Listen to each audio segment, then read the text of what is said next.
All right, my friends, it is Wednesday, September 18th, 2024, and this is huge. Now, if you've been around my channel for some time, I'm not given to make big things out of little things, but this was a big thing.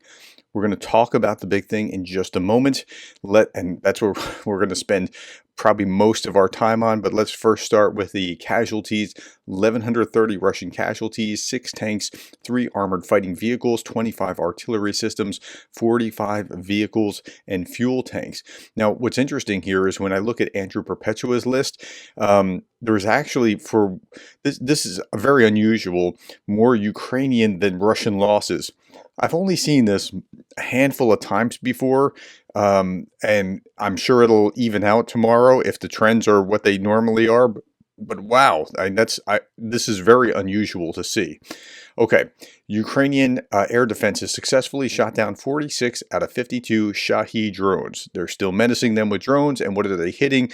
Well, Russian attack hits a power facilities in Sumy, kills one in Kropyvnytskyi Oblast, and then here this morning, central Ukrainian city of Kropyvnytskyi, Russians terrorize civilians with kamikaze drones targeting apartment buildings. So while the Russians are doing that, the Ukrainians were doing this. Now, when I went to sleep last night, this is about the last thing that I saw because I spend way too much time looking at this kind of thing. I'm up first thing in the morning, last thing before I go to sleep at night. When I have a chance to, some downtime at work, I'll look at something just to keep updated. Fuel and lubricants warehouse on fire in Yaroslavl, 150 miles northeast of the Kremlin. Okay, and this is another view of the same fire and what's going on. Okay, fuel and lubricant warehouse. Okay, so that's a good hit. I get that. But that wasn't the big event. This was the big event. This the series of explosions here, this is a view 6 miles from the explosion. So that tells you what it is. Now, what was it? Well, it was an ammunition depot. One of the biggest strikes on ammunition depot, probably the biggest strike on ammunition depot anytime in the war. And it was in Russia. According to the Ukrainian army, over 100 drones were used to attack Toropets ammo depot in Russia, potentially destroying up to 30,000 tons of ammunition. You heard that right, 30,000 tons, mostly MLRS rockets, ballistic missiles, including a stockpile of Iskanders and North Korean KN-23s. Now, I didn't believe this when I first saw it, and anybody could post something on Twitter, but then I looked it up. Yeah, this is the new voice of Ukraine, over 100 drones hit Tiver warehouse with Iskanders and Tochka-U missiles. Yes, this is legit. Okay.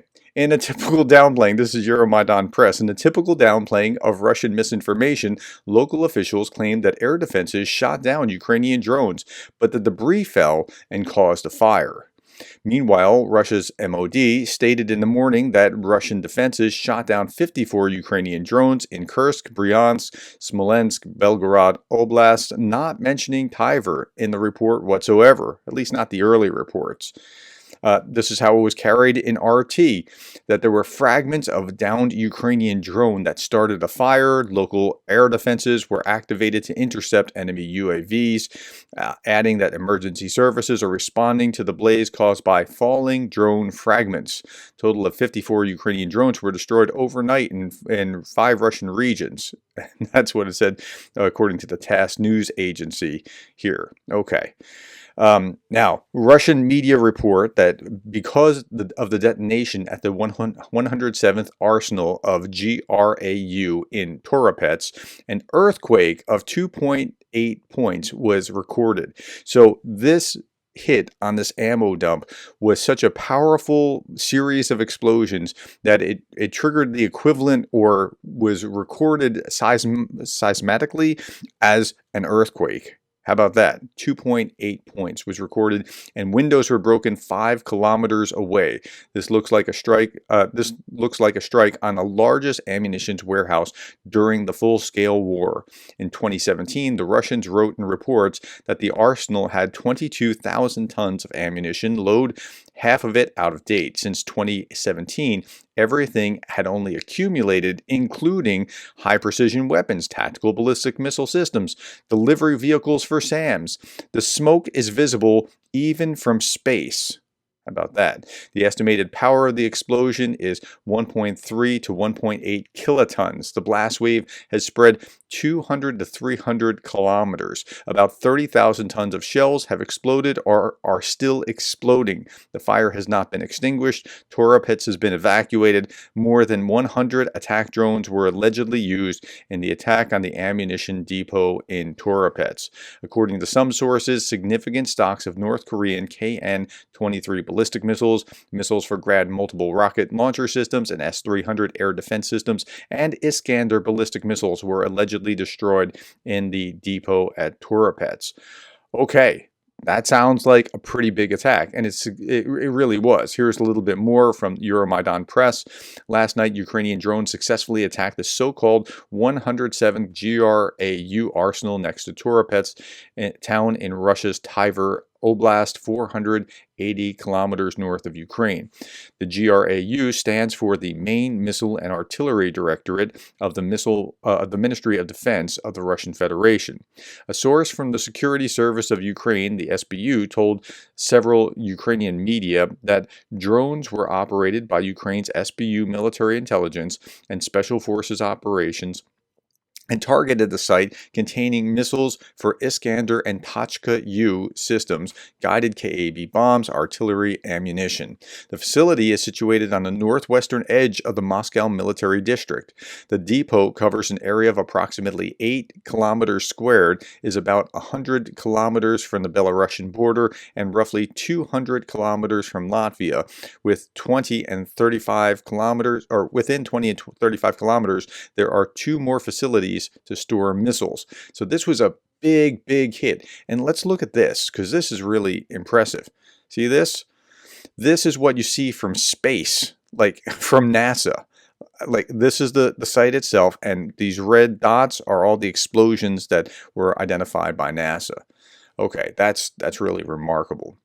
The construction of an arsenal in Toropets, Tver region, Russia, for integrated storage of missiles, ammunition, and explosive materials attacked by UAVs in the Tver region was supervised by former Russian Deputy Defense Minister General Bugalov. Sorry about that. The arsenal was supposed to ensure the protection of the stored items from the missile airstrikes and a nuclear explosion. It was supposed to be nuclear proof. Okay, but Bukalov was arrested on charges of large-scale fraud, so maybe he didn't build it exactly like it was supposed to be built. Another person responsible for the construction was Colonel General Andrei Katarpilov, commander of the Western Military District, who's now a Russian MP. So, Deputy Defense Minister Bugalov, arrested in July for embezzlement, spoke in 2018, quote, "The arsenal for complex storage of ammunition, missiles, and explosives being built in the town of Toropets in Tver region meets the highest global standards." Well, I'm sure that it does on paper, but if you lined your pockets instead of actually doing what you were supposed to do, maybe it didn't. Totally unrelated to that, there's another Russian general arrested for corruption in Russia. And this is a second big story beyond the big boom that happened yesterday. The corruption that is just been rife within the Russian system, it's being exposed for what it is. So there's another Russian general. The Russian Investigative Committee has detained Major General Denis Patulov, head of the Central Military District's Armored Service. He's suspected of receiving a bribe of 10 million rubles while fulfilling a state defense order. This is happening again and again, and it's really showing that the Russian war machine is hollower than maybe we had thought it was. Okay, I saw this and I thought, wait, I've got to just check this out. The primary explosion in the Toropets ammunition site, Tver region in Russia, was registered by earthquake measuring stations. I just read that earlier. Yeah, here's a picture of what that looks like. And then I actually went to another source to confirm it because I want to double check my work, right? This is Ukrainian form. And in Russia's Tver region, 18 earthquakes were recorded after unmanned aerial vehicle hit ammunition warehouse, causing mass detonations. The series of earthquakes with a magnitude between 2 and 3.2 started about 4 a.m. local time, Wednesday, September 18th, lasting for 2 hours.